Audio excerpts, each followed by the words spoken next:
Hello दोस्तों, नमस्ते, जय माता दी। मैं अपने चैनल सोनम मोदी लोकगीत, नेहा मोदी लोकगीत दोनों पे आप लोग का स्वागत करती हूँ। एक छोटा सा बहुत ही प्यारा गारी गीत लेके आई हूँ और आप लोग सुनिएगा, फुल वॉच करिएगा। कमेंट बॉक्स में ज़रूर बताइएगा कि हमारा गारी गीत आप सबको कैसा लगा। जैसा भी लगेगा कमेंट बॉक्स में ज़रूर बताना।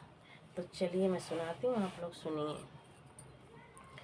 समधी कहाई अपनी बहिन से, तू बहिनी हमारे हम भैया तोहार तनी चलत्यू तनी होत्यू तान हम मरत्यो निशान। आखिर जइब्यू बलम घरे होइब्यू पुरान तनी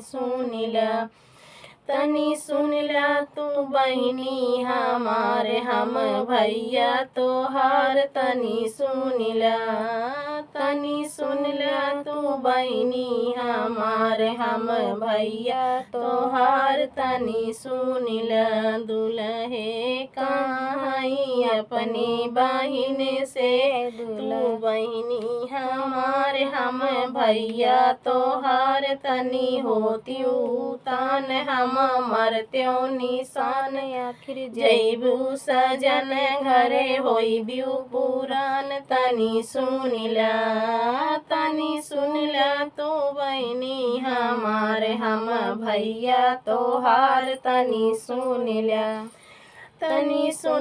तू बहिनी हमारे हम भैया तोहार तनी सुनिला।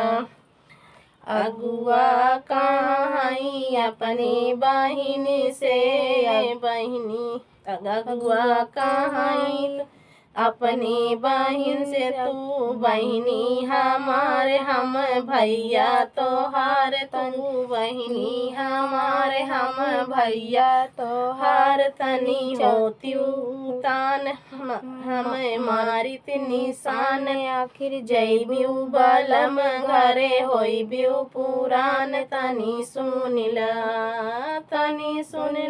तू बहिनी हमारे हम भैया तोहार तनी सुनिला